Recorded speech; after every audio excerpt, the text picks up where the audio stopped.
본 방송에서 제공하는 투자 정보는 투자 판단에 대한 조언입니다.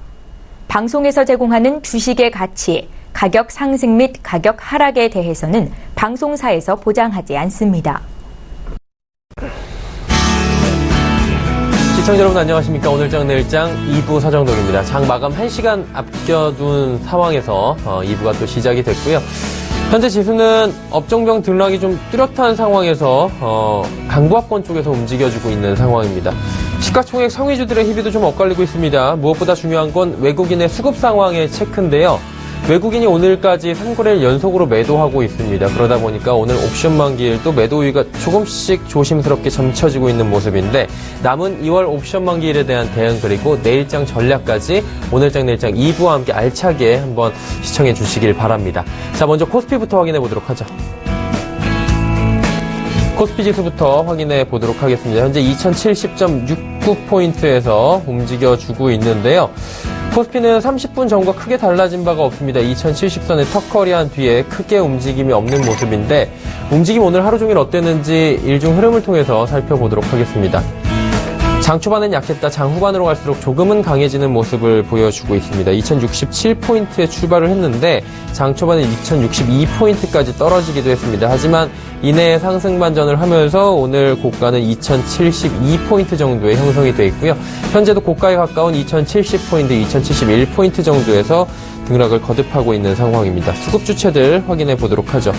외국인의 매도 물량이 더 늘어난 걸 확인할 수가 있습니다. 1,000억 원이 넘어섰는데요. 1,066억 원까지 외국인은 팔고 있고 오늘까지 3거래일 연속으로 팔고 있는 외국인입니다. 3일 전에 1,600억 원 팔았고요. 어제도 2,000억 원 이상을 내다 팔면서 오늘도 1,000억 원 이상을 팔고 있고요. 매도세가 좀 강한 모습입니다. 그리고 기관은 566억 원 정도 사고 있습니다.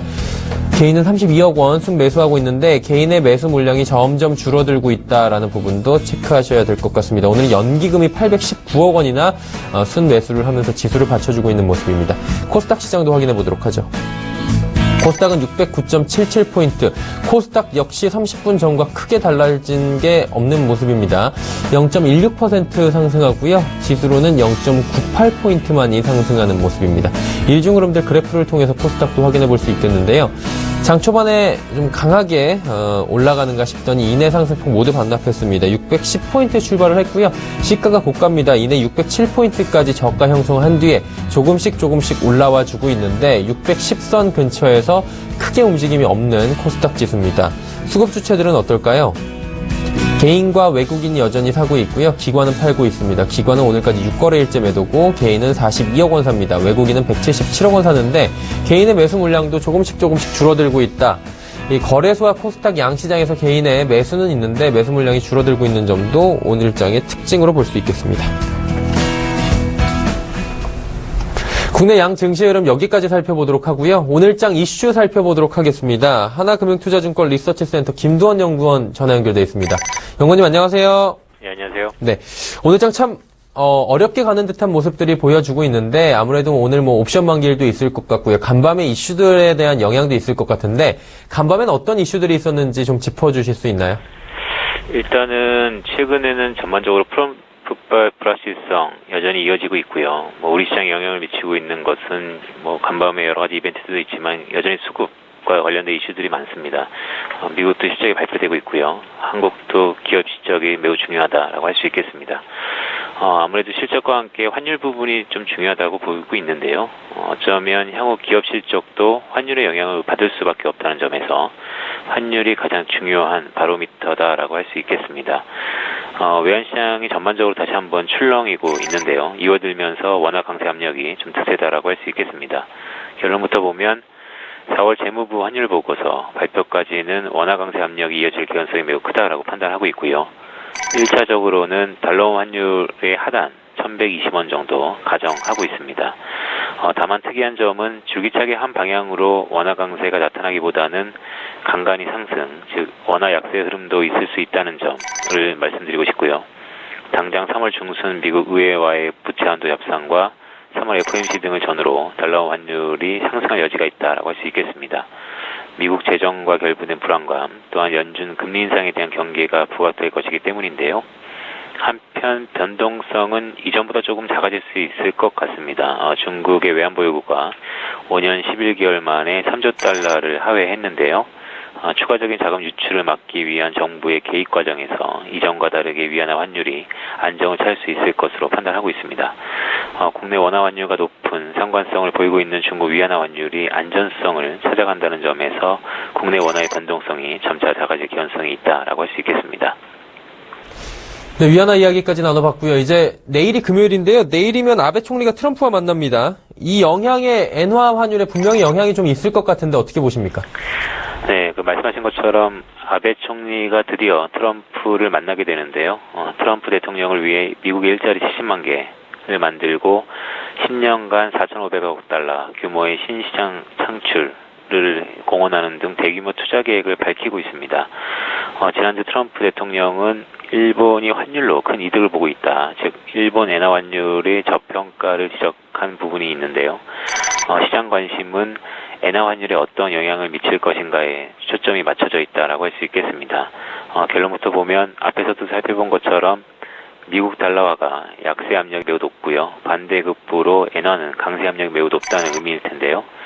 사실 지난 2012년 아베노믹스 시작 이후에 엔화 환율은 내부적인 요인보다는 외부적인 요인에 의해 결정이 되었습니다. 즉 달러 환율이 보다 좀 중요하다라고 판단하고 있고요. 이번 트럼프와 아베의 만남도 앵고로 이어지는 흐름을 다소 좀 지연시킬 수는 있더라도 추세적으로 돌리기는 다소 좀 힘들지 않을까 이렇게 좀 판단하고 있습니다.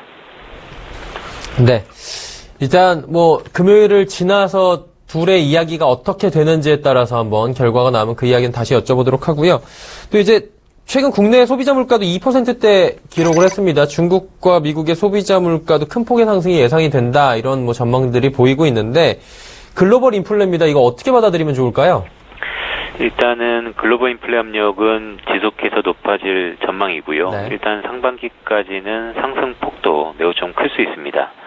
하반기에는 국제유가의 기저유가도 어느 정도 경감될 것이고 유가 상승도 제가 볼 때는 좀 제한될 수 있다는 점에서 전반적인 인플레 압력은 완만해질 것으로 기대는 하고 있는데요. 인플레 압력이 높아진다는 점에서 보다 중요해지는 것이 역시 경기, 즉 펀더멘탈일 것으로 판단하고 있습니다. 물가는 상승하는데 경기가 좋지 않으면 디스인플레, 더 나아가서는 스태그플레이션 국면으로 이어질 개연성도 충분하다라고 할 수 있고요.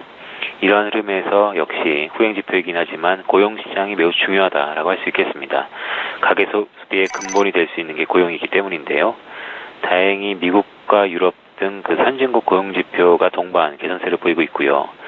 특히 미국은 완전 고용 수준의 실업에도 불구하고 월 평균 20만 명 이상의 신규 고용이 지속해서 이어지고 있다는 점이 매우 좀 고무적이다라고 할 수 있겠습니다. 미국 경기에 대한 기대감을 가질 수 있는 부분이고요. 이러한 연장선에서 보면 결국 미국 소비 경기 개선과 글로벌 인플레 압력이 맞물리는 국면에서의 전략이 매우 좀 중요해지지 않았나 이렇게 판단하고 있습니다. 지금 말씀 중에 전략이 중요해지지 않았나라고 생각하신다고 했는데 그렇다면 그 전략이 궁금해집니다. 전략은 어떤 건가요? 일단은 단기적인 흐름으로 좀 말씀을 드리고 싶고요. 미국 경기의 익스포저가 크면서 글로벌 인플레 기대가 접목되는 업종과 산업에 관심을 가질 필요가 있습니다. 최근 direct 업종의 호황도 여기에 결부될 수 있다라고 할 수 있겠는데요. IT 관련주에 대한 기대감 지속적으로 단기적이지만 이어갈 필요가 있다라고 판단하고 있습니다. 네. 그렇다면 이제 전략까지 들어봤고 다음 주 저희가 체크해야 될 체크 포인트들이 있다면 좀 짚어주시죠. 다음 주는 미국 연준 의장인 옐런의 양원 반기 통화정책 보고를 주요 주목할 필요가 있다라고 할 수 있겠는데요. 2월 FOMC에서 향후 미국 금리 인상에 대한 실마리를 제공하지 않았음에 따라 이번 옐런 의장의 발언이 아무래도 미국 금리 인상 향방에 대한 새로운 잣대가 될 것으로 전망하고 있고요. 이외에도 트럼프노믹스에 대한 평가라든지 아니면 한계 생산성, 인플레 압력 등 미국 경기 전반에 대한 옐런 의장의 스탠스를 좀 주시할 필요가 있습니다. 무엇보다도 첫 번째 미국 금리 인상 향방 중요할 텐데요. 예상보다 더딘 1월 시간당 인근 상승을 감안해 봤을 때 3월 금리 인상 가능성 이전보다 좀 낮아진 상황이고요. 하반기 기저효과 소멸에 따른 물가 하락 가능성도 염두할 필요가 있다는 점에서 기존 전망보다는 적어질 가능성도 배제할 수 없는 상황입니다. 두 번째로는 트럼프노믹스에 대한 평가 매우 좀 중요하다라고 할 수 있겠고요. 1조 달러 인프라 투자 과정에서 국채금리 상승 좀 불가피해 보입니다. 역내 물가 안정을 도모하는 연준의 금리 인상 속도와도 연결될 수 있는 부분이고요. 한편 2월 FOMC에서 평가한 대로 현재 미국 경기가 그 견고한 수준임을 감안해 봤을 때 그럼에도 불구하고 트럼피노믹스가 과연 필요한지에 대한 옐런 의장의 판단 매우 좀 중요하다라고 할 수 있겠고요. 끝으로는 역시 미 달러와의 향방일 텐데요. 미국 달러와는 옐런 의장의 연설과 무관하게 약세 압력 이어질 것으로 전망합니다. 다만 인플레 압력에 대해서 22 드라기 총재가 언급했던 유럽은 인플레 압력이 좀 단기적인 현상이라고 말을 했지만 미국의 인플레 압력은 중장기적인 현상이라는 점을 만약에 옐런이 시사한다면 미 달러와는 최근 한 단기간으로 봤을 때 강세 전환 여지도 충분히 있다라고 판단하고 있습니다. 네, 다음 주에 체크포인트까지 쭉 들어봤습니다. 하나금융투자증권 리서치센터 김두원 연구원이었습니다. 감사합니다, 연구원님. 예, 고맙습니다. 마켓 리더들의 눈으로 시장을 분석하는 시간 이슈 칼럼 바로 이어집니다.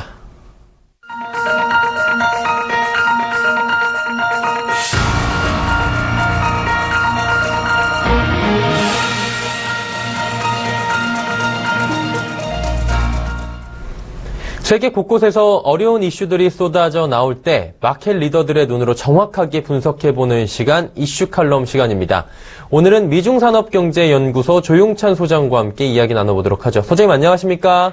예, 안녕하십니까? 조금 전에도 저희가 잠깐 언급을 했었는데요. 내일이면 이제 금요일이죠. 미일 정상회담이 열립니다. 트럼프와 아베 총리가 드디어 만나게 되는 건데 그러다 보니 뭐 우리나라뿐만이 아니라 전 세계의 눈이 이곳으로 쏠려 있는 것 같습니다. 어떤 이슈를 다룰지 참 많은 분들이 관심을 갖는 것 같은데 관전 포인트 있다면 좀 짚어주시죠. 네, 한마디로 말씀드려서 창과 방패의 싸움이 될 것으로 보여지는데요. 미국은 대일 무역 적자를 해소하기 위해서 구체적인 실천 방안을 요구하는 자리가 될 것이고요. 일본은 다른 나라에 비해서 일본이 더 미국에 많은 일자리를 창출해주고 있다는 설명을 하는 자리가 될 것으로 보여집니다. 일본 같은 경우에는 TPP가 사실상 물 건너 갔기 때문에 미국의 양자 FTA를 이번 자리에 제안할 것으로 보여지고요. 또 미중 간의 고위 전략 경제 대화처럼 일본도 미일 경제 협의를 만들자고 제안할 것으로 보여집니다. 하지만 트럼프 같은 경우에는 작년 무역 적자의 14%가 일본이 가져갔는데요. 공정무역을 요구함과 동시에 엔화 절상도 요구할 것으로 보여집니다. 작년에 일본 같은 경우에는 미국의 승용차를 393억 달러 수출했지만 미국으로부터 수입한 승용차는 5억 달러에 그쳤다는 겁니다. 이를 두고서 트럼프 같은 경우는 일본은 본 적도 없는 거대한 배로 수십만 대의 자동차를 미국에 옮겨 팔고 있다고 회담 전부터 비난을 했는데요. 아베는 여기에 대해서 인프라 투자에 적극적으로 협조하는 차원에서 대규모 자금 지원뿐만 아니라 지금 35만 명의 고용을 일본 기업이 창출을 시켜주고 있지만 앞으로 수십만 명을 더 고용을 창출시키겠다는 이런 제안을 할 것으로 알려지고 있습니다. 네. 일단은 미일 정상회담 저희가 주의 깊게 봐야 되는 관전 포인트 짚어주셨고요. 그리고 이제 중국 얘기를 좀 나눠보면 지속적으로 얘기 나오고 있습니다. 저희가 어제 이슈에서도 잠시 다뤄본 바 있는데 중국의 외환 보유고가 지금 줄어들고 있다 뭐 이런 얘기인데 심리적 지지선은 3조 달러가 붕괴가 됐다라는 지금 이야기가 나왔지 않습니까? 3조 달러 붕괴가 갖는 의미와 그리고 이것으로 인해서 이제 앞으로 여러 가지 또 외환 시장이 충격을 받는 것이 아니냐, 특히나 아시아 쪽이 좀 그런 것이 아니냐라는 이야기가 나오고 있는데 그 부분까지 한번 언급해 주실 수 있나요? 네, 중국의 외환 보유액이 사상 최고를 기록했던 적이 2014년 6월 말이었는데요. 3조 9,932억 달러입니다. 불과 2년 반 만에 1조 달러가 사라지게 됐는데요. 중국에서는 외환시장 개입에 따라서 감소했다고 하지만 제가 보기에는 경기 하락으로 인해서 외국인 중심의 그 자금 유출이 계속 진행이 되고 있다는 게 가장 큰 문제인 것으로 보여지는데요. 위에나 환율은 앞으로도 계속 상관관계가 높은 것은 외환 보유액이 될 것입니다. 중국은 외환 구입 규제라든지 각종 자본 규제를 통해서 외환 보유의 감소를 막고 있긴 하지만 앞으로도 계속적인 자금 유출은 있을 거로 보여지고 있는데요. 이같이 보는 거는 미국 기업을 비롯해서 글로벌 기업들이 갖고 있는 2조에서 3조 달러 정도 달하는 해외 유보 이익이 대부분 홍콩이나 싱가포르 금융기관을 통해서 중국계 은행에 중국 그 국유 기업인 그 무역금융이라든지 CD 형태의 그 단기 대출 상품으로 운영되고 있다는 겁니다. 앞으로 미국이 금리 인상이 빨라지면 달러 강세뿐만 아니라 미국 국채 수익률도 올라가게 되고요. 또 미국의 트럼프 같은 경우에는 해외 유보금을 일시적으로 본국에 갖고 왔을 때 세제 혜택이 하반기부터 단행될 가능성이 높은데요. 이렇게 되면 당장 단기적으로 1조 달러에 달하는 자금들이 미국으로 환류할 가능성이 있습니다. 이렇게 되면 달러는 단기적으로 20% 전후로 절상이 될 것으로 보여지는데요. 이렇게 되면은 중국은 주가 하락뿐만 아니라 금융시장의 신용경색 그리고 부동산 버블 위험이 높아지고요. 아시아 신흥국들은 중국 경제 의존도가 높고 수출 의존도가 높기 때문에 외환 위기가 발생할 가능성이 그만큼 높아질 것으로 보여집니다. 네. 결국에는 중국 입장에서는 위안화 절하와 함께 자본 이탈이 동시에 만약에 진행이 된다면 경기 경착력 우려가 불거질 수 있다는 건데 중국은 그렇다면 이 두 가지를 동시에 막아야지 연착륙을 할 수 있는 거 아니겠습니까? 가능하다고 보십니까? 네, 단기적인 상황은 가능하다고 보여지는데요. IMF 같은 경우에는 중국의 최저 안전 외환 보유액은 2조 한 8천억 달러 정도로 보고 있습니다. 이제 거의 외환 시장 개입할 수 있는 돈들이 바닥이 나고 있는데요. 이런 상황이 오면은 국제 금융 시장의 그 트릴레마라 그래서 삼중고에 노출될 수밖에 없습니다. 자유로운 자본 이동 그리고 환율 안정, 독립적인 금융 정책 세 가지 정책은 동시에 모두 구현할 수 없고요. 두 가지밖에 시연할 수 없다고 하는데요. 이 때문에 중국은 자유로운 그 자본 이동을 희생할 것으로 보여집니다. 이렇게 됐을 경우에 중국은 변동 환율제로 가는 약속을 1, 2년 정도 더 늦출 것으로 보여지고요. 반시장주의 그리고 자본 규제를 강화하면서 위안화 절하 압력을 막을 것으로 보여집니다. 충분히 그걸 막을 수 있는 능력을 갖고 있다고 하지만 대신 물가 상승 압력은 피할 수 없게 되고요. 달러 표시 채무 증가로 인한 기업들의 신용 등급이 떨어지는 문제 그리고 국제 통화로서의 위상이 추락하면서 신용 위험도 그만큼 높아지게 됩니다.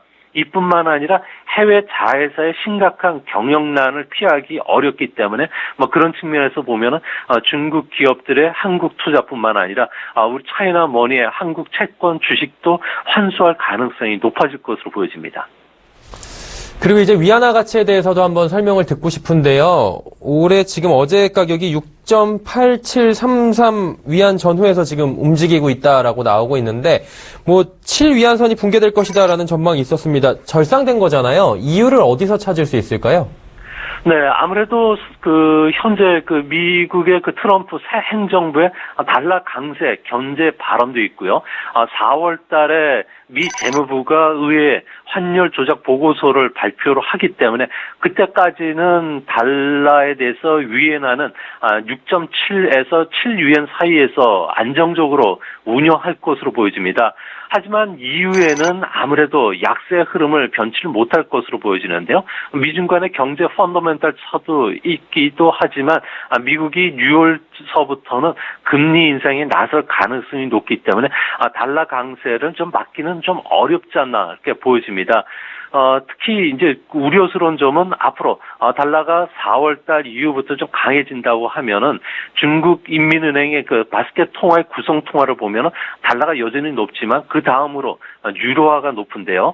유로화 같은 경우는 3월달부터 선거 계절에 들어가기 때문에 이런 정치적 혼란으로 인해서 위안화 변동성이 커질 수가 있고요. 이렇게 됐을 경우에 원화 변동성도 같이 높아진다는 점에서 아시아 금융시장 전체 또 외환시장 전체가 조금 흔들릴 위험이 높다는 점은 장기 주식 투자하시는 분들한테는 꼭 참조하실 필요가 있는 조언이 아니겠는가 이렇게 생각이 됩니다.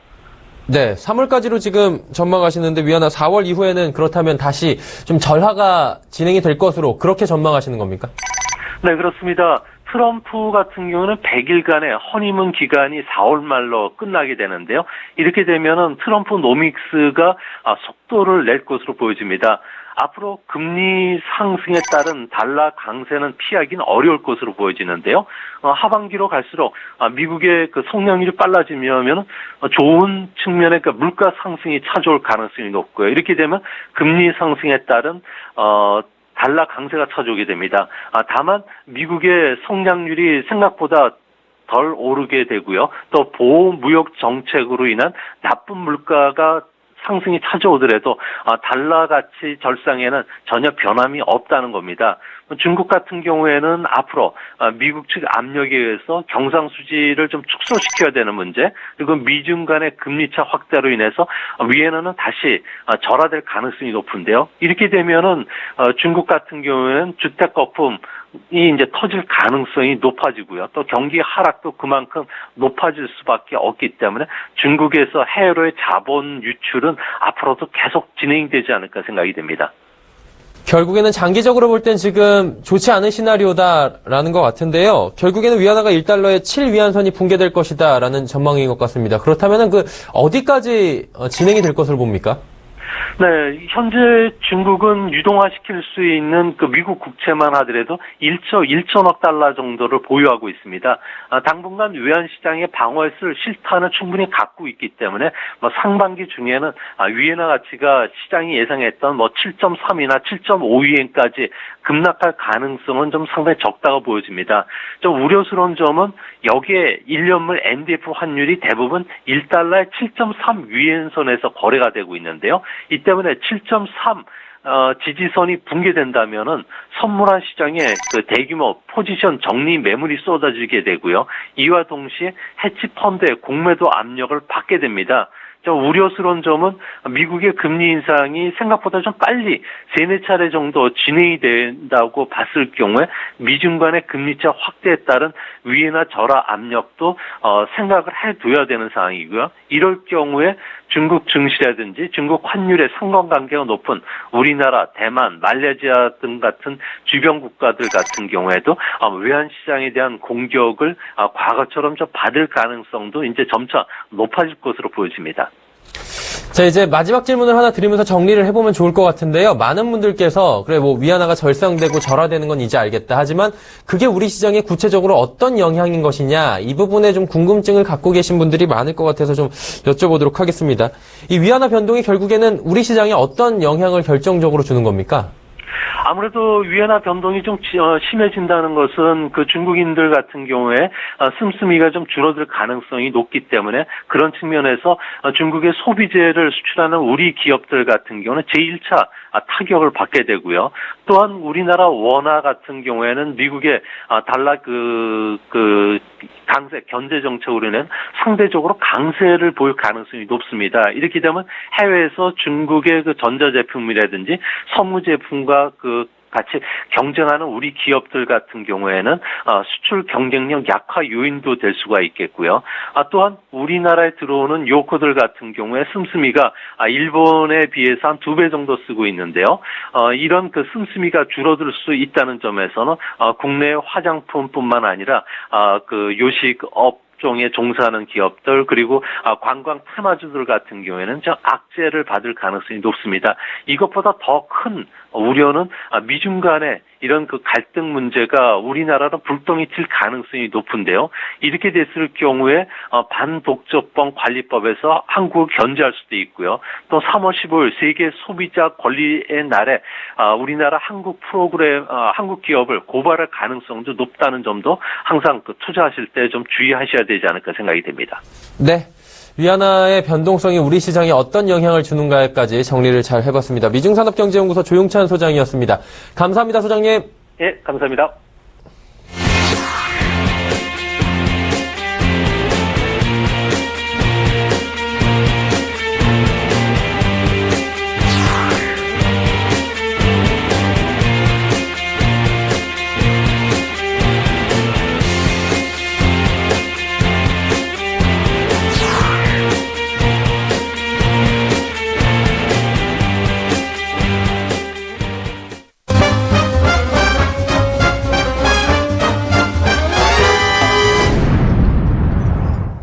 오늘장 내일장 2부 함께 하고 계시고요. 오늘장의 특징 종목들 짚어보는 시간 갖도록 하겠습니다. 유한타증권 명동지점 이정남 대리와 함께합니다. 대리님 안녕하십니까? 네, 안녕하십니까? 네. 오늘 옵션 만기일이고요. 그러다 보니까 경계감이 많이 좀 나오고 있는 것 같습니다. 지수가 참 그 변동폭도 많지 않고요. 그냥 등락만 거듭하고 있는 상황인데 오늘 시황 정리한다면 어떨까요? 네, 오늘 옵션 만기인 시장에서 장 초반에 방향을 잡지 못하고 좀 갈팡질팡한 모습을 계속 보여주고 있습니다. 장 초반부터 기관이 순매수를 조금 늘려가고 있는 상황이지만 증시의 반등까지는 좀 힘에 부치는 모습이고요. 그 이유는 이제 아무래도 외국인의 큰 순매도 규모 때문인 것 같습니다. 지금 외국인은 오늘 전기전자, 운송 장비 섹터에 전반적으로 좀 매도를 크게 진행하고 있는 상황이고요. 기관은 반대로 이제 금융업종에 대한 순매수를 좀 지속하고 있습니다. 최근 시장을 주도해왔던 좀 전기전자 업종에 전반적인 차익 실현이 진행되고 있다라고 보시면 될 것 같은데요. 박스권 상단 돌파는 아무래도 계속 어렵겠다라고 말씀을 좀 드렸었는데 지금 최근에 나오는 대형주들 실적 발표를 보면 예상보다는 크게 좋게 나오지 못하는 모습이 좀 나오고 있고요. 다소 부진한 모습이 자꾸 나오고 있습니다. 이런 상황에서 일부 업종 그리고 일부 종목들이 강한 상승으로서 지수를 박스권 상단까지 올려놓은 상황에서는 지금 돌파 여부는 아무래도 힘에 부치는 모습 그리고 또 환율에 따른 외국인의 수급 악화도 좀 증시의 부담으로 좀 작용을 하고 있습니다.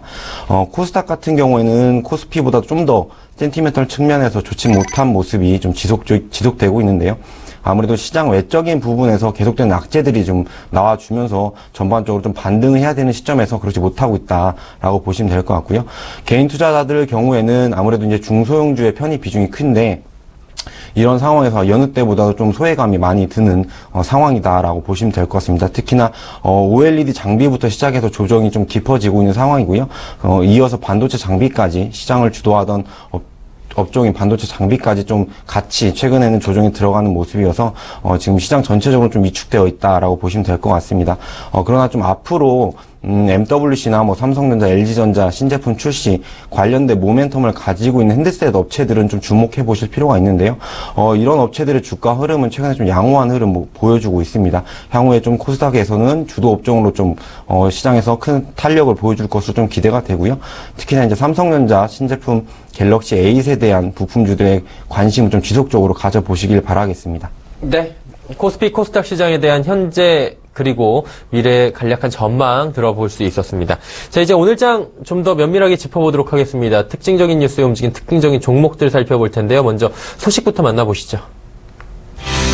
카카오 소식부터 전해드립니다. 실적 호조가 있다고 합니다. 그리고 오늘 상승하는데요. 상승폭 굉장히 큽니다. 순식간에 8만 원대를 뚫고 올라가면서 7% 이상의 급등을 보여주고 있는데 이야기 자세히 들어보도록 하겠습니다. 다음 보도록 하죠. SK하이닉스 도시바를 인수한다, 도시바 일부 지분을 인수한다라는 얘기가 있었는데 이것이 부정적이다라는 전망이 나오면서 오늘 주가에도 악영향으로 지금 다가오고 있는 모습입니다. 대우건설 이야기도 한번 만나보도록 하죠. 4분기 적자 선반영의 상승이다. 적자가 났지만 선반영이 됐다라는 이야기에 상승이 되고 있다고 하는데 잠재 손실의 선반영이라고 하는데 이게 구체적으로 어떤 의미를 갖는 것인지 한번 여쭤보도록 하고요. 신한지주 이야기입니다. 어닝 서프라이즈가 이번에 나왔고요. 어닝 서프라이즈에 이은 주가 상승도 이어지고 있다고 합니다. 은행주 요즘에 잘 가는데요. 은행주까지 한번 짚어보도록 하죠. LG이노텍 요즘 들어서 시장에서 참 많이 회자가 되는 종목이었는데 1분기 실적 호조 전망에 신고가 경신했다라고 합니다. 어느새 10만 원대 중반까지 올라가 있는 모습인데요. 10만 원 초반, 중반 지금 11만 원을 바라보고 있는 LG이노텍 살펴보도록 하겠습니다. 게임 관련주 중에 가장 두드러진 모습을 보여주고 있는 컴투스입니다. 사상 최대 매출 달성의 강세라고 하는데 어제도 10만 원 돌파를 했고요. 오늘도 장중에 5% 이상의 급등을 보여주고 있습니다. 과연 어떤 이유인지 구체적인 이유를 찾아보도록 하죠. 자, 첫 번째로 카카오부터 한번 살펴보도록 하겠습니다. 카카오가 좀 올라가는가 했더니 다시금 7만 원대로 주저앉았었는데 하루 만에 시세를 분출하면서 8만 원대로 다시금 도약을 했습니다. 그리고 향후 전망도 좋게 나오고 있습니다. 구체적으로 이야기를 좀 들어볼까요? 네, 카카오 같은 경우에 이제 지난해 연결 기준에서 영업이익이 1,160억 원, 그래서 전년보다 31% 정도 증가했다고 밝혔습니다. 매출액이 1조 4,600억 이상이 나와주면서 전년 대비해서 57% 늘어난 수준이었고요. 당기 순이익은 672억 원으로 14% 정도 감소한 수치를 발표했었는데요. 굉장히 좋아진 실적을 바탕으로 해서 어떤 분야에서 좋아졌냐라는 부분을 좀 살펴보면 게임이나 뮤직 같은 콘텐츠 플랫폼 매출이 대폭 성장을 하면서 아무래도 카카오가 최초로 이제 1조 매출에 진입을 하게 되었습니다. 구체적으로 조금 살펴보게 되면 이제 콘텐츠 폼 매출 같은 경우가 전년 대비해서 11% 정도 증가를 했고요. 전년 동기 대비해서는 220%나 크게 증가하면서 2,200억 정도를 기록을 했습니다. 또한 좀 4분기에 런칭한 신규 모바일 게임과 그리고 PC 퍼블리시 게임 매출이 호조로 작년에 좀 좋은 실적을 보여줬었는데요. 특히 또 뮤직 콘텐츠 매출에서 조금 괄목한 성과가 좀 있었습니다. 아무래도 멜론의 유료 고객이 확대가 가장 큰 요인이 될 수 있겠는데요. 또 다소 좀 아쉽다라고 말씀드릴 수 있는 것은 이제 광고 플랫폼 분야에서는 좀 다소 주춤하는 모습을 보여줬었는데요. 좀 세부적인 내용 살펴보게 되면 자발적인 감소분이 조금 있었습니다. 그래서 그 부분 제외하고 나면 전년 동기 대비해서 한 14% 정도 미미하지만 소폭의 성장을 보여줬다라는 부분을 좀 주목해 보실 필요가 있겠고요. 아무래도 이제 국내에서는 좀 단연 독보적인 플랫폼을 가지고 있는 업체입니다. 그럼에도 불구하고 지금 장기간 주가 하락 이후에 지금 박스권의 바닥에서 지금 횡보하고 있는 모습에서 최근에 조금 올라와 주고 있는 상황인데요. 현재 구간에서는 롱텀으로 접근했을 때 충분히 매수 구간이다라고 말씀을 드릴 수 있겠고요. 눌림목 발생했을 때 편입을 고려해 보시는 방법이 좋겠다라고 말씀을 드리겠고, 좀 더 중요하게 말씀드릴 건 좀 단기로 수익을 내고자 하는 투자자들은 좀 접근을 좀 지양하시는 게 낫겠다라고 말씀드리겠습니다. 단기에 지금 가볍게 쭉 뛰어오를 만하기보다는 장기적으로 차근차근히 올라갈 수 있는 종목이다라고 이야기를 해주신 것 같습니다. 다음 종목 한번 살펴보도록 하겠습니다. 코스닥 시가총액 2위 종목을 살펴봤다면 이번엔 코스피 시가총액 2위 종목을 살펴볼 텐데요. SK하이닉스 소식입니다. 연일 잘 가던 주가에 좀 제동이 걸린 모습입니다. 오늘 3%대까지 하락을 했었는데 이 도시바 지분을 인수한다는 소식이 나오고 시장에서 이제 평가가 나왔는데 부정적인 전망이 나왔다고요? 네, 금일 무디스가 이제 하이닉스가 도시바 반도체 사업을 인수하는 부분에 대해서는 신용등급에 부정적인 영향을 미친다라고 발표를 했고요. 그에 따라서 SK 하이닉스가 금일 한 3% 정도의 하락을 좀 보이고 있습니다. 도시바의 메모리 반도체 사업 지분 인수 계획이 성사됐을 때 신용도에 부정적이다라는 분석을 좀 내놨었는데요. 다만 좀 덧붙인 이야기가 하이닉스의 견조한 영업 실적은 신용도에 대한 잠재적 영향으로 완화되는 요인이 될 수 있다라고 얘기를 했습니다. 결국에 금일 나온 이슈는 단기간에 큰 폭의 상승을 보였던 하이닉스가 단기적으로 좀 조정을 받게 되는 빌미를 제공했다라고 말씀을 드릴 수 있겠고요. 현재로는 조정의 핑계 정도로 생각을 하시면 될 것 같습니다. 단기간에 하이닉스 실적에 도움이 되진 않겠지만 경쟁 업체, 특히나 이제 중국 업체 같은 경우에는 중국 업체가 도시바를 인수했을 때 하이닉스의 마켓쉐어의 감소 부분이라던가 그리고 기술력을 격차가 좁혀지는 부분을 생각한다라고 하면 장기적으로는 좀 긍정적으로 볼 수 있다라고 말씀을 드릴 수 있겠고요. 이 일로 해서 이제 반도체 업종의 전반적인 조정이 나올 수 있다라고 생각을 하시면 될 것 같습니다. 네. 일단은 그간에 좀 가파르게 상승을 한 그런 경향이 없지 않기 때문에 실적 다 좋은데 주가가 좀 조정을 받을 만한 핑계가 필요했다. 그때 딱 들어맞게 무디스의 이 보고서가 나왔다라는 건데 반도체 업종도 그렇다면 전체적으로 잠시 좀 숨고르기를 할 수도 있다라고 말씀해 주셨는데 업종 자체가 좀 약간 쉬어갈 수도 있다는 말씀인가요? 네, 지금 전반적으로 삼성전자, 하이닉스 같은 경우가 좀 선제적으로 조정에 지금 들어가고 있는 모습이고요. 그 전에 이제 좀 장비주들이나 부품주들은 이보다도 좀 코스닥 센티멘트를 좀 악화되면서 미리 조정이 들어가 있는 상황입니다. 그래서 대장주 격인 삼성전자나 하이닉스가 같이 조정에 들어가고 있는 국면이기 때문에 반도체 업종에 대한 전반적인 조정은 좀 염두를 해두셔야 될 것 같고요. 다만 올해 실적 전망이라든가 업황들이 굉장히 좋은 부분 감안한다라고 하면 아무래도 가격 조정보다는 기간 조정일 가능성이 좀 크다라고 생각하시면 되겠습니다. 네, SK하이닉스를 통해서 IT 업종에 대한 이야기 쭉 나눠봤습니다. 다음은 이제 건설주 이야기를 해볼 텐데 대우건설 이야기입니다. 4분기 실적이 안 좋았는데 잠재 손실이 선반영되어 있다라는 이야기로 올랐습니다. 이건 또 어떻게 된 이야기죠? 이게 조금 오늘 시장에서 좀 재미있는 일이 좀 발생을 했었는데요. 네, 지금 투자자들이 봤을 때는 제목만 봤을 때는 이게 무슨 일인가라는 오해를 좀 하실 수 있는 상황입니다. 지금 실적 발표하기 전에 조금 기업에서 발표한 부분이 4분기에 한 7천억 대 정도 적자를 선반영하겠다라고 먼저 발표를 한 이후에 실적 발표를 진행을 했거든요.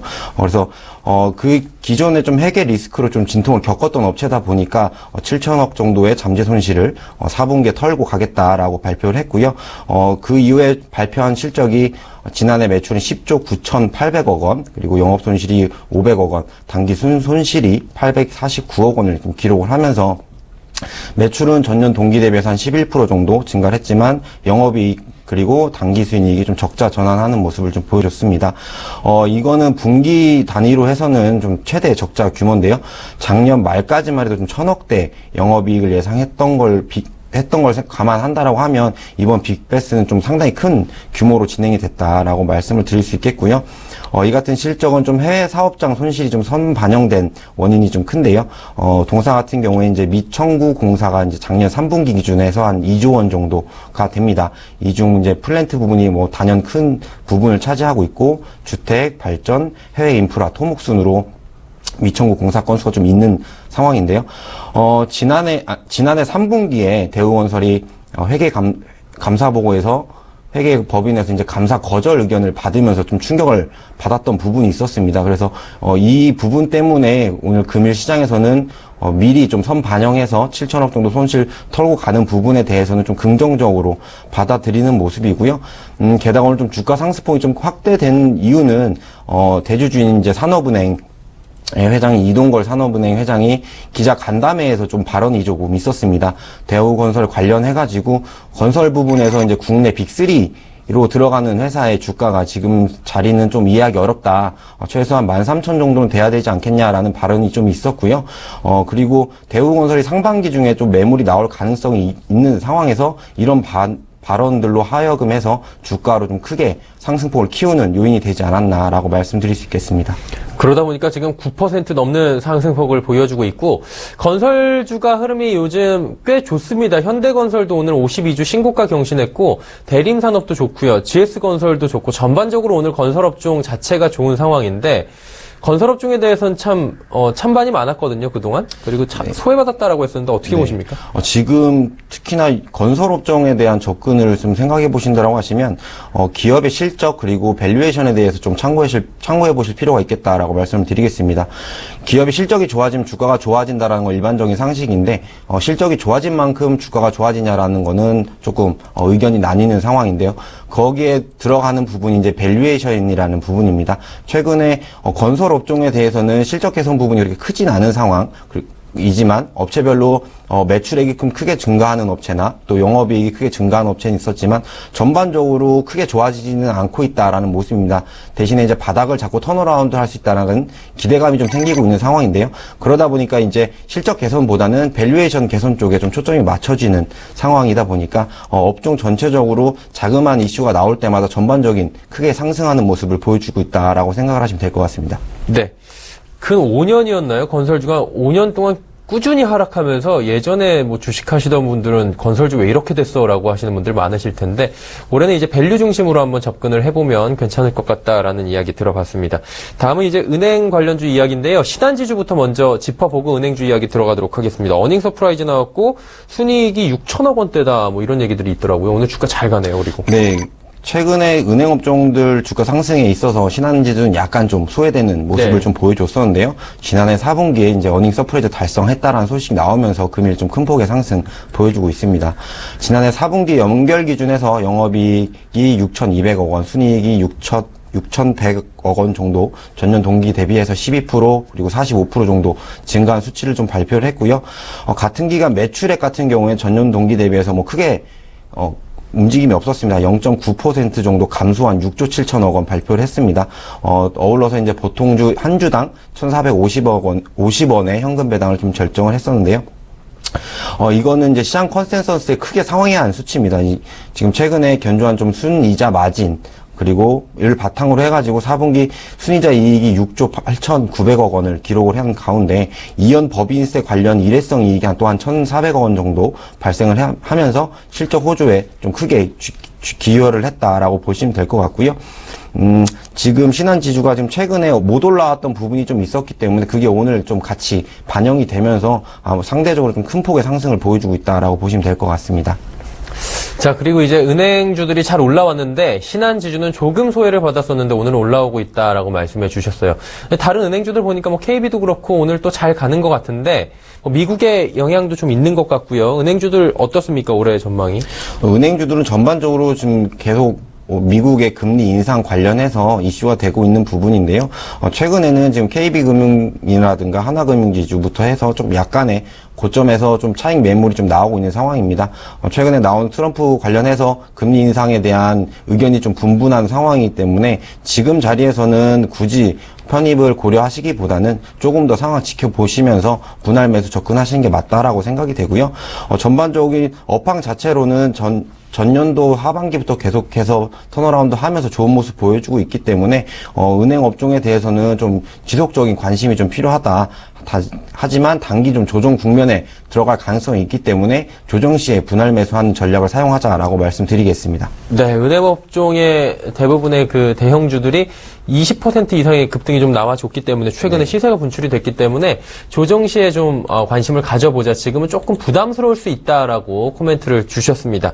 자, 은행주 이야기 나눠봤고요. 다음은 다시 요즘에 시장에서 많이 각광받는 종목 이야기 나눠보도록 하겠습니다. LG이노텍인데 참 LG이노텍 1월부터였나요? 한두 달 정도에 가장 많이 회자된 종목이 LG이노텍, LG전자였던 것 같습니다. LG이노텍 오늘 11만원 고점 경신했는데 잘 가네요, 이 종목도. 지금 LG이노텍 같은 경우는 올해 듀얼 카메라 관련해서 굉장히 좋은 모습 보일 거라는 전망이 계속 지속적으로 나오고 있는 상황인데요. 오늘 금일 나온 이야기는 좀 실적 개선세를 이어가면서 장 초반에 52주 신고가를 경신한 모습을 보여줬습니다. 오늘 타사의 리포트가 보면 올해 매출이 좀 상대적으로 너무 크게 잡아놓은 부분이 있는데 실현 가능성에 대해서는 좀 약간 반신반의한 상황입니다. 하지만 어찌 됐건 간에 지금 올해는 굉장히 좋은 모습 보일 수 있다라고 생각이 되고요.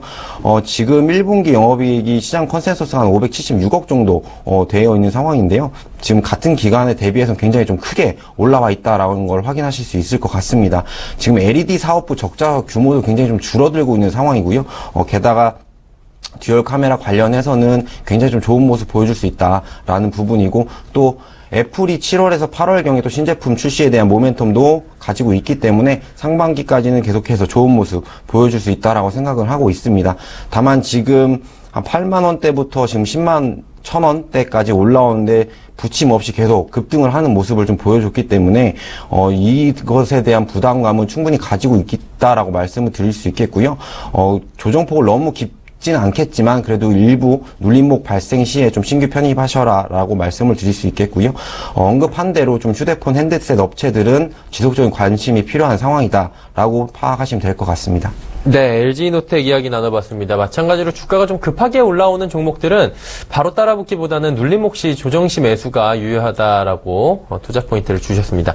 다음 종목은 테스나 종목인데 오늘 목표 주가가 상향이 됐네요. 근무하고 계신 유한타증권에서 나온 리포트인 것 같은데요. 네, 오늘 당사에서 좀 리포트가 좀 나왔는데요. 네. 지난해 이제 4분기 매출액이 80억 그리고 영업이익이 2억 걸 기록을 하면서 8분기 만에 좀 턴어라운드를 성공했다는 소식이 오늘 금일 큰 폭의 상승을 좀 보여주고 있습니다. 게다가 지금 올 1분기 실적이 매출액 98억 원, 그리고 영업이익이 21억 원 정도, 큰 폭으로 성장을 하면서, 흑자 전환할 것이라는 전망을 좀 내놓았는데요. 이것은 이제 2월 된 물량에 대한 실적 인식, 그리고 중국 스마트폰 제조업체들의 신제품 출시, 그리고 삼성전자의 중저가 스마트폰 판매 확대에 따른 이제 MST를 포함한 기타 이제 스마트폰 향의 칩셋의 테스트 물량이 증가할 거라는 전망을 좀 내놨고요. 올해 예상 매출액이 한 479억 원, 그리고 영업이익이 125억 원 정도 달성하면서 지난 3년간의 이제 부진을 털어낼 거다라는 전망을 내놨습니다. 최근에 주가 흐름도 좀 굉장히 좀 양호한 모습을 좀 보여주고 있는데요. 적당한 상승 그리고 적당한 조정 반복해 나가면서 꾸준히 우상향하는 모습을 보이고 있기 때문에 뭐 트레이딩 관점으로도 충분히 접근해 보실 만하다라고 말씀드리겠습니다. 테스나가 지금 최근에 급등하는 모습들을 좀 보여주고 있는데 앞으로 더 갈 수 있다. 그러다 보니까 이제 좀 지켜보자라는 말씀이신 것 같아요. 목표 주가 27,000원까지 지금 뭐 리포트도 나왔으니까 한번 관심을 가져보면 될 것 같고요. 다음 종목 살펴보도록 하겠습니다. 컴투스 이야기 좀 나눠보고자 하는데 컴투스 같은 경우에는 지금 이틀 연속 급등이 나오고 있는데 영업이익도 뭐 사상 최대 뭐 이런 얘기들이 나오고 있습니다. 네. 컴투스 같은 경우에는 지금 사상 최대 매출 달성하면서 이틀 동안 좀 강세를 보이고 있습니다. 네. 4분기 매출액이 전년 대비해서 16% 정도 증가한 이제 1,350억 원을 발표를 했고요. 영업이익은 좀 다소 감소한 442억 원을 기록하면서 어쨌든 사상 최대 매출을 발표를 하면서 주가에 좀 반영이 되고 있는 모습이고요. 계속 말씀드렸던 대로 지금 발표하는 실적보다는 향후 전망에 좀 시장은 초점을 맞추고 있는 상황이다라고 말씀을 드리겠고요. 올해도 이제 서머너즈의 매출이 실시간 아레나 등에서 관련해서 이제 대규모 콘텐츠 업데이트를 이어가면서 호조를 보일 것이다, 성장할 것이다라는 전망이 꾸준히 나오고 있는 상황이고요. 지금 이틀 동안 급등 나온 상황에서도 지금 올해 PER이 여전히 8배 정도 수준에 머물러 있다라는 부분이 저평가 매력이 좀 부각이 되고 있는 상황입니다. 컴투스 같은 경우는 좀 주목해 보실 만한 게, NC소프트만 지금 모바일 게임주 관련해서 좀 계속해서 상승을 보여줬었는데요. 다른 관련주들은 계속해서 지지부진한 모습, 하락하는 모습을 좀 보여줬었습니다. 그래서, 모바일 게임 업체들이 계속해서 부진한 모습, 소외되는 모습을 보여줬다가, 지금 컴투스의 실적 발표를 기점으로 해서 전반적으로 좀 모바일 게임주들의 주가 상승으로 확산이 될 수 있는지 여부에 조금 더 초점을 맞춰서 살펴보시면 투자에 도움이 되실 수 있다라고 생각됩니다. 그런데 이제 주의할 점은 그거 아니겠습니까? 모바일 게임이라고 다 좋다고 이렇게 업황 전체를 보기는 지금 좀 무리가 있는 상황이다라는 이야기 나오는데요. 네, 그 부분도 조금 생각해 보셔야 되는 부분이, 지금 컴투스 같은 경우는 전년에도 계속해서 저평가에 대한 매력은 계속 부각이 됐었는데, 사실 서머너즈워의 매출이 대한 비중이 워낙 크다 보니까 다른 신작 게임에 대한 기대가 계속 감소되면서 주가에 대해서는 조금 악영향을 미쳤던 게 좀 사실이고요. 다른 게임 업체들도 같은 경우에는 이제 신작 출시가 되지 않으면 게임주들은 좀 모멘텀이 부재한 상황이 되어 버립니다. 그러나 지금 같은 상황에서는 전반적인 밸류 쪽으로 좀 참고를 해보셔야 될 것 같고요. 컴투스나 뭐 다른 게임 업체들이 좀 밸류를 좀 높게 받을 수 있는 상황이 된다라고 하면, 앞으로 이제 출시될 수 있는 신작 게임을 가지고 있는 업체들은 해서는 좀 접근해 보셔도 괜찮지 않나라는 말씀을 드리고 싶습니다. 네, 알겠습니다. 게임주에 관련된 이야기 나눠봤고요. 다음 종목 살펴보도록 하겠습니다. 슈캠스인데 여기도 실적이 지금 기대가 된다라는 얘기들이 나오네요. 호실적 기대감 뭐 이런 얘기 있는데. 네, 지금 1분기 영업이익이 358억으로 이제 분기 대비해서 이제 최대 기록할 전망이 나오면서 주가가 오늘 좀 크게 상승을 하고 있는데요.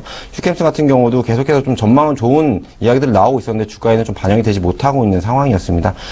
약 50만 톤 정도의 온실가스 배출권 판매 수익이 이연됐다라는 부분, 그리고 이제 정기 보수 진행되고 있는 물량에 따른 기저효과가 향후 1분기 성장성을 뒷받침할 거다라는 전망이 나오면서 주가에 좀 긍정적인 영향을 미치고 있는 모습입니다.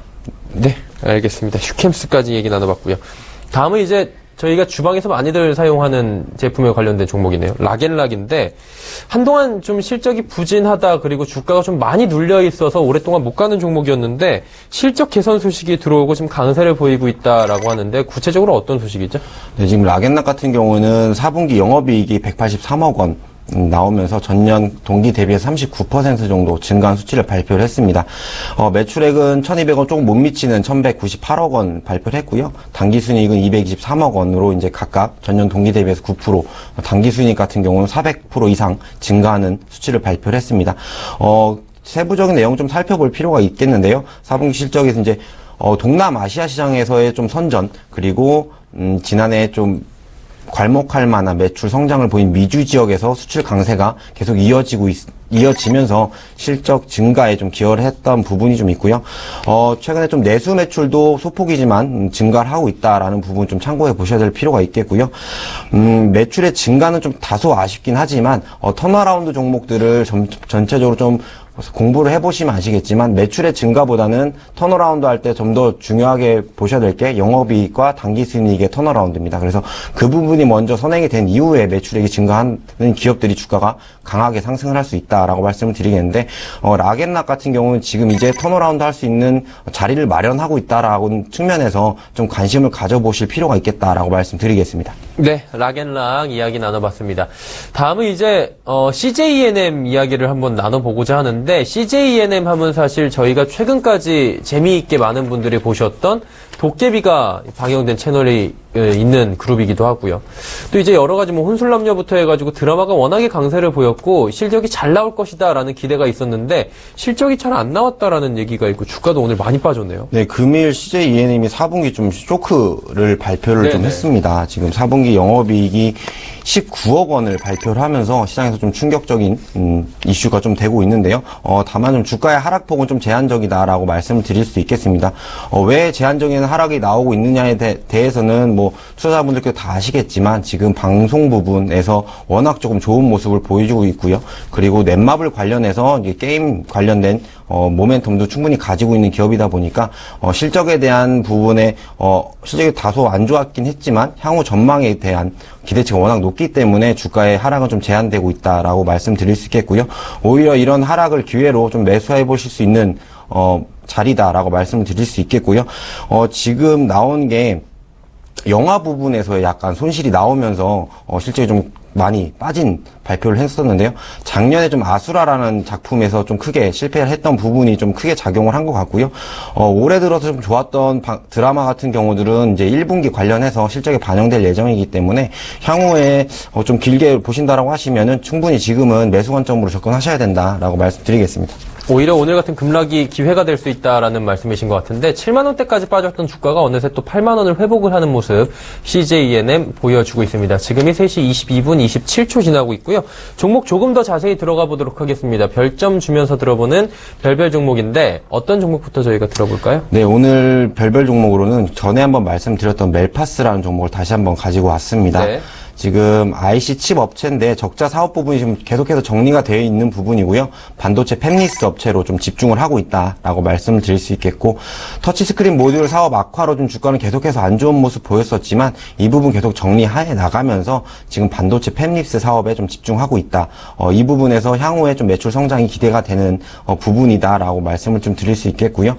이 부분은 중국에서 이제 정부기금으로 당사를 이제 인수를 했던 부분이 있고요. 이것을 토대로 해서 지문인식 센서칩을 개발을 한 이후에 지금 중국 쪽 매출이 굉장히 좀 가시화되고 있는 상황이다라고 생각을 하시면 될 것 같습니다. 별점으로는 차트 별 2개, 수급 별 3, 재료 별 2 이렇게 드리도록 하겠습니다. 네, 멜파스에 대한 이야기 쭉 나눠보면서 투자 포인트 들어볼 수 있었습니다. 한 종목만 더 별별 종목으로 가보도록 하겠습니다. 어떤 종목을 저희가 또 들어볼까요? 네, 엔디포스라는 종목을 다시 한번 가지고 왔는데요. 지금 계속 지속적으로 말씀드리는 대로 휴대폰 핸드셋 업체들에 대해서 지속적인 관심이 필요하다라고 말씀을 드리고 있습니다. 동사 같은 경우 이제 방수 테이프를 생산해서 판매하는 기업인데요. 삼성전자의 납품을 100% 진행하고 있고 애플의 제품에서 이제 50%의 비중을 차지하는 동사 같은 경우에는 향후에 이제 중저가 사양 모델에서도 방수 기능이 채택이 되고 있다라는 부분 참고하시면 향후의 성장성을 조금 기대해 보실 수 있다라고 생각이 되고요.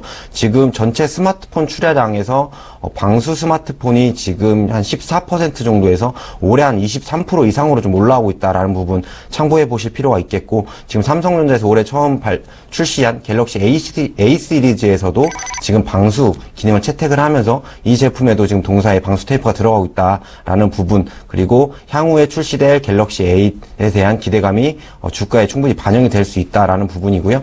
지금 공모가가 14,500원이기 때문에 지금 공모가를 하회하는 수준이다라는 점에서 충분히 가격적인 매력이 있다라고 말씀드릴 수 있겠고, 그래서 별점으로는 차트 별 넷, 수급 별 2, 재료 별 넷 이렇게 드리도록 하겠습니다. 네. 별별 종목 엔디포스까지 쭉 들어볼 수 있었고요. 지금 장 마감까지 5분 정도 남겨두고 있는 상황입니다. 코스피, 코스닥 예상 체결 지수 바로 만나보도록 하죠. 코스피 예상 체결 지수부터 만나보도록 하겠습니다. 2070선에서 움직이고 있던 코스피가 지금 2066포인트 선에서 움직이고 있습니다. 0.06% 정도의 상승, 1.3포인트만이 상승하는 강보합권에서 마감이 될 것으로 현재 예상이 되고요. 변동성이 위아래로 굉장히 큰 것은 아니었지만 오늘의 변동성은 충분히 있었다라고 보이는 하루인데 어느 정도로 움직였는지 그래프를 통해서 같이 만나보도록 하겠습니다. 네, 일중 차트를 보시면 오늘 좀 급하게 좀 오르는 모습도 좀 보이고 그러는데 일중 흐름이 2067포인트 출발을 했습니다. 장 초반에 2062포인트까지 빠지기도 했고요. 이후에 꾸준히 상승하면서 2072포인트 고점 형성한 뒤에 2070포인트 선에서 움직이다가 현재 2066포인트까지 조정을 좀 받으면서 마감이 될 것으로 예상이 되는 코스피 지수고요. 수급 주체들은 어떤지 확인해 보도록 하겠습니다. 개인이 결국에는 매수해서 매도로 돌아섰습니다. 개인이 소폭이지만 4억 원 매도로 돌아섰고요. 기관만이 홀로 매수합니다. 906억 원 기관은 순매수하는데 연기금이 오늘 무려 1177억 원이나 순매수하면서 지수 하락을 좀 막는 모습입니다. 하지만 외국인이 3거래일 연속으로 매도하는데요. 오늘의 매도 물량도 많습니다. 그리고 오늘 옵션 만기일이기 때문에 장 마감 후에 한 번 더 집계를 해봐야 되겠지만 이 시각 현재는 1439억 원이나 외국인도 매도를 하고 있다. 5천억 원, 3거래일 동안 5천억 원이 넘는 물량을 지금 쏟아내고 있는 외국인의 수급을 한번 보셔야 될 것 같습니다. 자, 시가총액 상위 종목들 어떤지 보도록 하겠습니다. 삼성전자, SK하이닉스, 그리고 네이버 다 하락하는데요. 삼성전자 오늘 상승 흐름을 좀 보여주다가 다시금 장 마지막으로 가면서 조정이 나옵니다. SK하이닉스는 도시바 인수에 대한 부정적 리포트가 무디스에서 나오면서 오늘 조정이 나왔고요. 3%대에 오늘 낙폭이 좀 있었죠. 53,000원 하락 마감 예상이 됩니다. 현대차가 지금 시가총액 5위 안에선 유일한 상승인데요. 1,000원 정도 상승하는 모습을 보여주고 있습니다. 그리고 네이버가 시가총액 5위까지 어느새 올라와 주고 있습니다. 하지만 오늘 10,000원 정도 조정이 나오는 날이고요. 6위부터 10위까지 살펴보도록 하겠습니다. 한국전력이 시가총액 6위로 밀렸습니다. 400원 오늘도 하락하면서 4만원대 초반 위협받고 있는 모습입니다. 삼성물산도 1,000원 하락, 현대모비스는 500원 상승하는 강보합권이고요. 포스코가 꾸준히 요즘에 상승합니다. 또 어느새 27만 2천원까지 터치를 하고 있는 모습. 삼성생명은 11만원이 무너지면서 10만 9,500원 선에서 지금 마감이 예상이 되고 있습니다. 코스닥으로 한번 가보도록 하죠. 코스닥은 610선에 턱걸이하는 모습입니다. 610.07포인트의 마감이 예상이 되고요. 0.2% 정도 상승 마감입니다. 자, 그렇다면 오늘 일중 흐름은 어땠는지 살펴보도록 하겠습니다. 크게 달라진 바는 없죠. 코스닥 같은 경우에 610포인트 지금 정도의 수준에서 시작을 했습니다. 610포인트 시가로 시작을 해서 607포인트 저점 만든 뒤에 꾸준히 조금씩 올라오면서 오늘의 고점 611포인트까지 약 4포인트 정도 저점 대비 상승을 해나가고 있는 모습인데 상승은 하지만 상승폭이 크진 않은 코스닥 지수입니다. 수급 주체 변동이 있나 확인해 보도록 하겠습니다. 전 시간과 변동은 없네요. 개인은 여전히 팝니다. 88억 원 소폭이지만 팔고요. 기관이 277억 원 매도하는데 금융투자 투시는 팝니다. 그런데 여기 변동이 있습니다. 연기금이 매도하고 있었는데 다시금 매수 우위로 돌아서면서 연기금이 기관에서는 21억 원 정도 사고 있다라고 보시면 됩니다. 하지만 외국인이 303억 원 정도 산다. 이 부분도 체크해 두셔야 될 것 같고 코스닥 시장에서는 6거래일 연속으로 기관은 매도하고 있는 포지션도 체크하시길 바랍니다. 자, 이제 수급 주체까지 봤고요. 시가총액 상위 종목들 바로 만나보도록 하죠. 셀트리온 오늘도 조정받습니다. 어느새 10만 100원까지 내려왔고요. 카카오 오늘 급등 나왔습니다. 85,400원, 85,000원도 훌쩍 뛰어넘으면서 7% 이상의 급등을 보여주고 있습니다. CJENM 오늘 어닝 쇼크가 나왔죠. 당초 예상보다 훨씬 적은 오늘 어닝이 나오면서 79,100원까지 밀리고 있는 상황입니다. 메디톡스도 12,600원 조정받고요. 로엔이 오늘 500원 정도 상승하면서 77,700원대에서 움직이고 있습니다. 6위부터 10위까지 살펴보도록 하죠. SK머티리얼도 오늘도 조정받네요. 3,500원 하락하면서 176,500원. 코미팜도 조정입니다. 700원 하락하는 32,300원. 바이로메드도 어느새 10만원 초반까지 내려와 있는 상황입니다. 하지만 오늘 컴투스 저희가 이야기한 바 있죠. 오늘 사상 최대 실적을 달성했다라는 이야기에 이틀 연속 급등 나오고 있고요. 오늘도 5% 가까운 급등이 나오면서 10만 5,900원까지 이틀 만에 8만원대에서 10만원대로 올라주고 있는 컴투스입니다. GS홈쇼핑도 호실적이 예상이 된다. 그리고 실적을 발표한 뒤에 꾸준히 갑니다. 어느새 20만원에 근접하는 모습 19만 9,700원까지 상승하면서 오늘 2,500원 상승 1.27% 상승하는 모습을 보여주고 있습니다.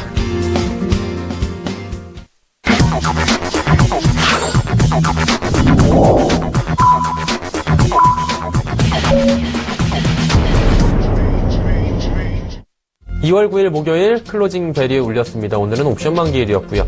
참 그러다 보니까 경계감이 많았던 하루였던 것 같은데 오늘 시황에 대한 정리를 한번 해보도록 하겠습니다. 대리님 어떤가요 오늘? 네, 금일 옵션 만기 대비해서 지금 장 막판에 코스닥이 좀 강하게 좀 올라오는 모습을 좀 보여줬고요. 전반적으로는 좀 지지부진한 모습 보여줬다라고 생각하시면 될 것 같습니다. 원인 같은 경우는 외국인이 지금 1,360억 원 이상의 순매도를 보여주면서 전기전자 그리고 운송 필두로에서 큰 폭의 매도 규모 보여주면서 지금 지수의 상승을 좀 막았다라고 말씀드릴 수 있겠고요. 기관 같은 경우에는 좀 지수의 상승을 좀 도모하려고 좀 순매수를 좀 진행을 했습니다만 좀 큰 규모는 아니다 보니까 아무래도 좀 못 미쳤다는 부분 좀 있었고요. 기관 같은 경우 이제 전기전자 쪽 매수를 들어왔었는데 특히나 이제 투신 같은 경우에 오늘 순매수 규모가 좀 컸습니다. 1,100억 원 이상 좀 순매수 해줬었는데요. 금융과 건설 섹터에 좀 집중되었다라고 보시면 될 것 같고요. 코스닥 같은 경우에는 외국인이 290억 순매수 들어왔고 기관은 270억 원의 순매도 보여주면서 상승폭 조금 키우면서 장 마감되었다라고 보시면 될 것 같습니다. 네, 옵션 만기일이었는데 오늘 지수는 양채소 모두 상승 마감됐습니다. 코스피는 2060.22포인트 1.14포인트 소폭 상승하는 모습이고요. 코스닥은 611포인트에서 상승 마감을 했습니다. 그리고 원달러 환율을 살펴보니까 1.6원 하락하는 모습 1145원 60전에서 지금 거래가 마감이 된 상황입니다. 자, 이제 오늘장 마감했고요. 선물과 외환시장 살펴보도록 하죠.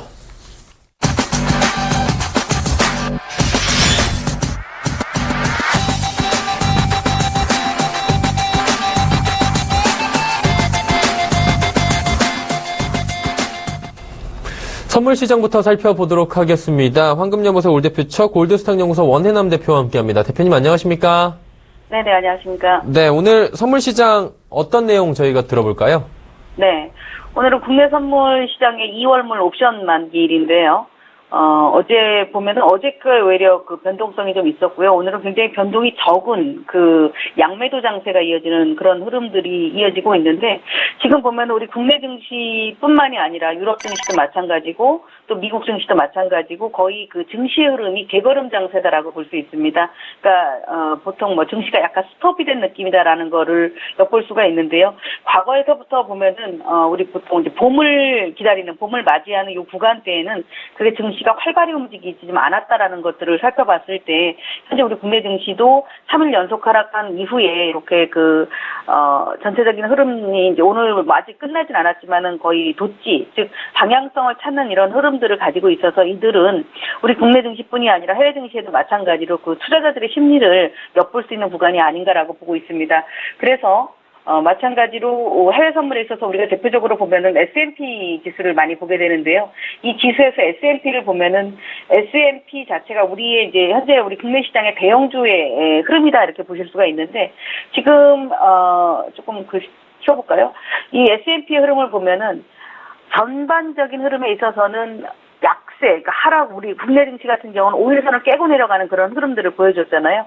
그러나 다만 S&P 지수는 지난번에 고점을 돌파한 아직까지도 어떤 트럼프 랠리에 대한 기대감 때문에 월가가 강한 상승을 보여주고 있고 한 4일 정도 횡보를 보여주고 있는데요. 뚜렷한 어떤 매도 주체가 발생을 하거나 하지는 않고 있습니다. 그래서 이런 흐름들은 일단 시장에 있어서는 뭐 적극적인 어떤 매도 자세로 들어갈 필요는 없다라고 보여지는데 이렇게 증시가 횡보 모습을 가지고 있다 보니까 외려 해외 선물, 제가 항상 강조드리고 있는 이 뭐 채권금리라든가 아니면 금선물이라든가 이런 데에 있어서는 강한 상승세가 나왔습니다. 사실 어제 같은 경우는 골드나 채권 10년물 국채가 어느 정도 약간 오버슈팅이 나왔기 때문에 조금은 조정을 좀 볼 수도 있지 않을까 이런 걸 예상을 해봤었는데요. 근데 상대적으로 조정에 대한 흐름보다는 훨씬 더 강한 그림이 나왔었는데 이러한 흐름들은 거의 뭐 유럽발 프랑스가 4월, 5월 때 있을 대선 또 9월에 있을 독일의 대선 이런 것들이 가까이 있다 보니까 어떻게 보면 정치적인 이슈 때문에 시장이 좀 압박을 받고 있다라고 볼 수 있고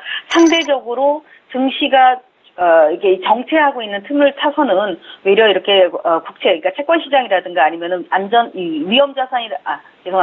안전자산이라고 할 수 있는 금선물이라든가 이런 쪽들이 상당히 강세를 보여줬었는데요. 근데 오늘은 물론 아직 우리한테는 주간장이고 그들은 아직 이제 본격적으로 시장이 시작된 흐름들은 아니지만 오늘은 좀 차익 매물이 나오고 있는 흐름입니다. 그래서 어제 같은 경우 지금 증시가 우리가 한 4일 정도 횡보 답보를 보이고 있을 때 해외 선물은 상당히 강했다라고 봤다면 오히려 S&P라든가 어제 같은 경우도 S&P도 이렇게 좀 뭔가 방향을 잡다가 실패를 하고 주춤거리는 모습을 보여줬거든요. 그런데 현재 보면은 이렇게 10년물 국채라든가 아직 금선물 같은 경우는 그렇게 강한 흐름은 없습니다. 보시면은 제가 이제 다 보여드리게 분차트나 틱차트를 보여드리고 있는데요. 금선물 같은 경우도 싼 고점을 만들었지만 아직 크게 하락으로 전환하거나 이런 모습은 아니라서 오히려 이런 흐름들은 미장이 출발하는 시점까지는 계속해서 약간의 심리적으로 줄다리기 현상이 좀 진행되지 않을까라고 보고 있는데, 자, 오늘 미장이 S&P 지수라든가 이런 쪽이 상승을 하겠다, 아니면은 그동안에 강세를 보여줬었던 금선물이 하락을 하겠다라는 기준은 일단 금선물 기준으로는 1241, 여기 이 1241, 이 자리를 이탈하게 되면 오히려 매도가 강하게 나오게 되고, 어제 같은 경우는 뚜렷한 경제 지표가 없었거든요. 원유 선물 재고 발표밖에 없었는데, 골드 같은 경우 이 1241을 이탈한다면 오히려 지수, S&P 지수 같은 경우는 상승 쪽을 좀 예상해 볼 수 있고요. 상대적으로 방금 전에 말씀드렸었던 이 10년물 국채, 즉 금리에 따라서 변동이 크죠. 근데 이 10년물 국채 같은 경우도 이 상태, 이 구간대 125.14를 넘어서 이 자리는 오버슈팅이 나왔다라고 판단하고 있는데요. 그 흐름 속에 오늘 아침에도, 그러니까 전일이죠, 새벽에 고점을 만들었었던 자리에서 더 이상 오르지 못하고 있기 때문에 이들 10년물 국채 같은 경우는 이 125.07을 이탈하게 되면 마찬가지로 매수보다는 매도 기운이 조금 더 강해질 수 있습니다. 연속적으로 올라온 날짜가 워낙 강했었기 때문에 금선물이라든가 아니면 10년 국채라든가 이런 쪽에서는 약간의 매물 우려도 있는데, 현재 구간에서는 아직 거래량이 이렇게 크지 않은 구간이기 때문에 하락이다 상방이다라는 거를 섣불리 잡기는 어렵지만 조금 과한 오버슈팅이 나와서 매물에 좀 압박이 있다라는 것도 감안하시고, 오늘 전략을 하실 때는 굳이 주간장에 적극적으로 가시는 것보다는 원래 그 해외 선물 같은 경우는, 해외 시장 같은 경우는 매달 마지막 주와 첫째 주가 지표가 가장 많습니다. 그래서 그때는 굉장히 변동성이 크고 또 FMC 회의라든가 이런 것들도 거의 첫째 주에 이루어지고 있기 때문에 그때를 주목하셔야 되는데, 이번 주 같은 경우는 그렇게 큰 이슈가 없습니다. 어제도 원유 재고 외에 큰 재료 발표가 없고 오늘도 마찬가지인 그런 흐름들을 가지고 있어서 거의 심리적으로 이익 실현을 좀 하겠다라는 매도자가 등장하거나, 아니면은 원유 같은 경우는 지난번에도 53.50이 중요합니다라고 했을 때 그 자리를 지키다가 실패함으로써 51불까지 갔잖아요. 51불까지 갔었는데 다시 또 51불에서 이렇게 원유 재고와 함께 지지하고 올라서는 모습을 가지고 있습니다. 그래서 해외선물은 변동성 게임이다라고 말씀을 드리는 것이, 이렇게 한 방향으로만 가는 게 아니라 일정 폭을 가지고 높낮이를 가지고 움직이기 때문에 어느 구간에서는 지지선, 어느 구간의 중심값이 무너진다면은 거기서는 밑에를 바라본다, 이런 것들을 잡아보실 수가 있는데, 오늘 견해로는 일단 골드와 10년물 국채에서는 매도 심리가 조금 더 우세해 보인다라는 거고, 오일은 미리 먼저 빠졌기 때문에 그래도 저가 매수가 좀 더 강할 수 있다라는 거, S&P도 마찬가지로 매도보다는 매수가 조금 더 우세한 전략으로 살펴볼 수 있다라는 말씀을 드리겠습니다. 네, 그리고 강연회 이야기도 있던데 좀 전해주시죠. 네, 이번 주 부산 백스코에서 2시부터 5시까지 진행을 합니다. 주식하시는 분들도 그렇고 또 해산물에 대해서 과거에도 보면은 실패를 많이 하시는데요. 너무 어렵게 생각하고 너무 이렇게 어찌 보면은 매매에 있어서 어떤 기본이 안 되어 있기 때문에 실패하는 사례가 상당히 많거든요. 그런 것들을 정비하는 시간이다라고 생각하시고요. 2시부터 5시까지 진행을 하니까 부산 백스코를 찾아주셔서 315호로 오시면 될 것 같습니다. 네, 오늘도 좋은 말씀 들었습니다. 황금연못의 올대퓨처 골드스탁연구소 원해남 대표와 함께했습니다. 대표님 감사합니다. 감사합니다. 자, 이어서 외환시장 마감 동향 살펴보도록 하겠습니다. 샘플러스의 김세용 멘토 연결되어 있습니다. 안녕하십니까? 네, 안녕하세요. 네, 오늘 외환시장은 어떻습니까? 네, 오늘 원달러 환율은 1,145원에 거래가 돼서 0.12% 정도 하락하는 모습입니다. 장 초반에 시작할 때도 1,145원에 거래를 했고요. 그리고 이틀 만에 소폭 하락세로 돌아서는 모습입니다. 그리고 미국과 유럽에서 계속되는 정치적 불확실성의 안전자산 선호 현상이 나타났다라고 볼 수가 있고요. 미국 국채금리 하락으로에 따라서 전일 100포인트를 회복했던 달러 지수는 소폭 하락하는 모습입니다. 미국의 도널드 트럼프 정부의 무역 정책에 대한 불확실성이 장중의 역세를 보였고요. 그리고 그런데 이제 10일 날 예정된 도널드 트럼프 대통령과 일본의 아베 총리의 정상회담을 앞두고 관망세에 있다라고 볼 수가 있습니다. 미일 정상회담에서 이제 통화 가치에 대한 논의가 나올 수 있다는 우려가 나오는 상황이고요. 그리고 트럼프 대통령 같은 경우는 지난 1월 31일 날 일본은 엔화 약세를 유도하고 있다라고 지적했습니다. 물론 이제 아베 총리는 환율 조작은 없다라고 반박을 했습니다. 그런데 이제 아베 총리 같은 경우는 이제 환율 조작에 대한 우려를 완화시키기 위해서 이번 회담에서 미일 성장 고용 이니셔티브 투자를 제한할 것이라고 이제 알려졌는데요. 이렇게 된다면 이제 어떤 그 방향성이 나타날까에 대해서 주목이 되고요. 그리고 또 IMF는 보고서를 통해서 그리스에게 노동시장과 연금 계획을 포함한 강도 높은 구조조정을 요구했습니다. 물론 채권단에서는 이제 채무 경감을 촉구했고요. 이렇게 됨으로써 이제 그 불확실성이 좀 커지고 있는 상황이고요. 그리스에 대한. 그리고 예론 데이셀 블룸 그 유럽 그룹 그 의장 같은 경우는 IMF가 지나치게 비관적으로 그리고 만약 구제금융에 그 잔류하지 않을 경우 그리고 그리스 구제금융 프로그램이 사라질 것이라고 이제 경고를 했습니다.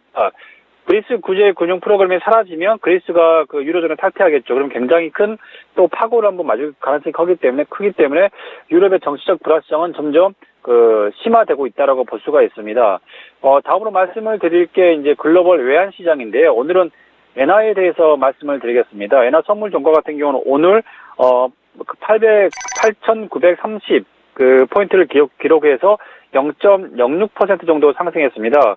낙하서 그 일본은행 부총재가 이제 도널드 트럼프 정책에 대해서 이야기를 했는데요.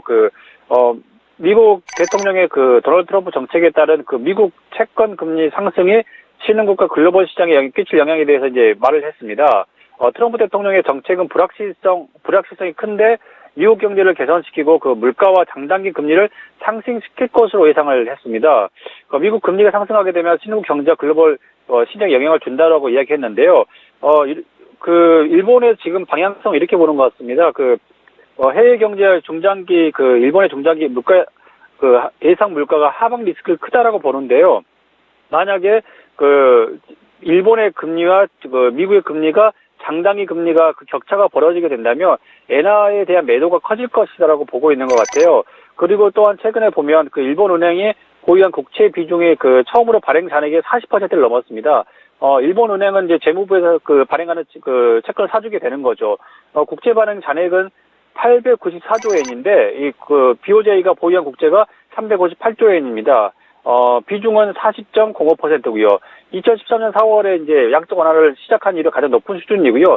이렇게 된다면 제가 생각할 때는 미국의 물가 상승률이 높아지고 일본은 이런 국채 매입은 꾸준히 2019년까지 하게 된다면 이 금리 차가 크게 벌어지게 되면 일본의 엔을 매도를 하는 세력들은 더 많아질 거고 달러에 대해 집중적으로 매수하는 세력이 많아진다면 일본의 엔화에 대해서는 아마 좀 하방 추세가 커지지 않을까라고 생각이 들어서 이 부분을 고려해서 투자를 하시면 좋을 것 같습니다. 네, 엔화 전망까지 들어볼 수 있었습니다. 샘플러스 김세웅 멘트였습니다. 감사합니다. 감사합니다. 네, 내일 금요일장 일정 바로 짚어드립니다. 현지 시각으로 10일 도널드 트럼프 미국 대통령과 아베 신조 일본 총리의 정상회담이 미국 워싱턴에서 개최될 예정입니다. 앞서 교도통신은 이번 회담에서 트럼프 대통령이 미국의 무역 적자와 일본의 환율 정책과 관련해 아베 총리를 강하게 압박할 가능성이 있다고 보도했습니다. 같은 날 톰슨 로이터와 미국 미시건 대학이 집계하는 2월 소비 심리 평가 지수의 잠정치가 발표될 예정입니다. 또 같은 날 미국 노동부는 미국의 1월 수출입 물가 지수를 발표합니다. 일본에서는 1월 생산자 물가 지수가 발표됩니다.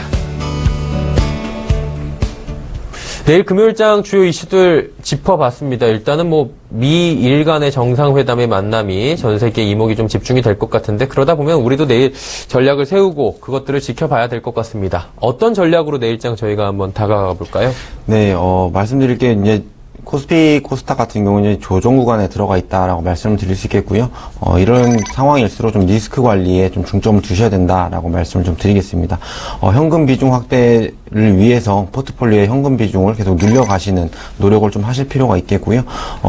또한 좀 동시에 좀 병행하셔야 되는 부분이 주도 업종에 대해서는 조정 시마다 분할 매수 접근하셔야 된다라고 말씀드릴 수 있겠고 지금 시장에서 주도 업종은 아무래도 반도체 그리고 휴대폰 부품 그리고 턴어라운드가 기대되는 종목들 관련해서는 계속해서 편입하시려는 노력이 필요하시다라고 말씀드릴 수 있겠습니다. 네, 주도 업종에 편입하고 분할 매수로 접근하자라고 주셨는데 그렇다면 이제 그런 관점에서 보자면 내일 한번 저희가 지켜볼 만한 종목이 있다면 어떤 종목이 있을까요? 네, 내일 말씀드릴 종목은 이제 별별 종목에서 간략하게 좀 설명을 드렸었는데요. 멜파스라는 종목입니다. 네. 터치스크린 모듈 사업을 하는 업체인데요.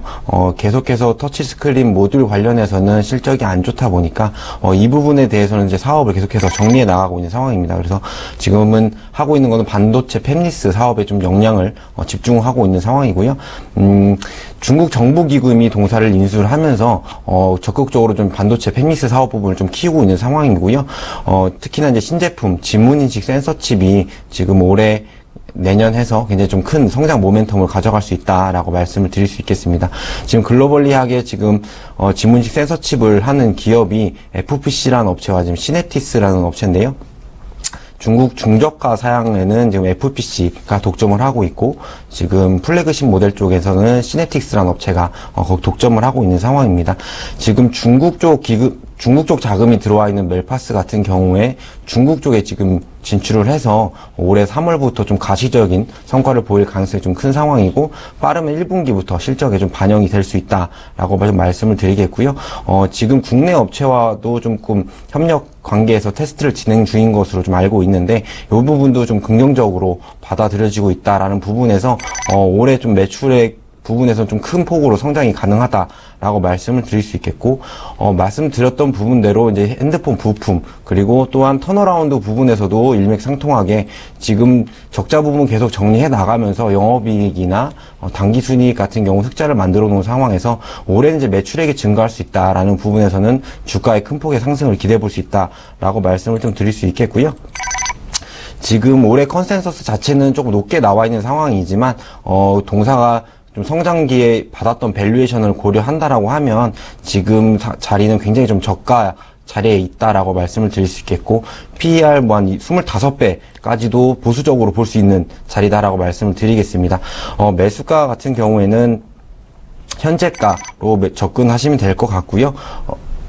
목표가는 13,000원, 그리고 손절가는 6,500원으로 대응하시면 될 것 같습니다. 네. 매수가가 지금 7,040원 오늘 종가에 마감이 됐고요. 52주 신저가보다는 이제 많이 올라온 모습이에요. 그런데 이제 목표가가 13,000원 말씀해 주셨는데, 네. 52주 고가가 10,000원 초반이거든요. 네. 그것보다 훨씬 높은 가격인데, 네. 이 정도도 괜찮다고 보시는 건가요? 지금 말씀드렸던 대로 지금 글로벌리하게 2개 업체가 독점을 하고 있는 상황에서 동사가 이제 새로 진출해서 이제 시장을 개척해 나가는 부분인데, 아무래도 후발주자다 보니까 MS 차지하는 비중이 크지 않을 거라는 부분이 좀 있는데요. 그 부분을 조금 상쇄할 수 있는 부분이 중국 정부에서 투자한 기업이다라는 부분에서 중국에서 좀 밀어줄 가능성이 충분히 있다라는 부분이고요. 지금 제품 경쟁력 같은 경우는 이미 조금 시장에서 많이 인정을 받고 있는 상황인데다가 후발주자다 보니까 제품 가격도 지금 기존에는 3달러 정도 돼 있던 거를 2달러 중후반으로 출시를 하고 있습니다. 그래서 지금 마켓시어를 FPC가 갖고 있는 마켓시어를 좀 상당폭 가져올 수 있다라는 부분에서 충분히 괜찮다. 프리미엄을 받을 수 있는 업체다라고 말씀을 드릴 수 있겠고요. 말씀드렸던 대로 PER 25배도 보수적이다라고 말씀을 드렸었는데요.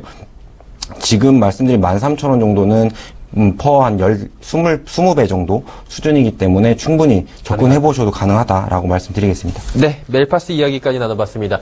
유한타증권 명동지점 이정남 대리와 함께했습니다. 감사합니다. 네, 감사합니다. 오늘 전 일장 저희가 준비한 소식은 여기까지입니다. 편안한 오후 시간 마무리 잘 하시고요. 저희는 내일 금요일 오후 2시에 더욱 알찬 소식을 들고 찾아뵙도록 하겠습니다. 함께해 주신 여러분 고맙습니다.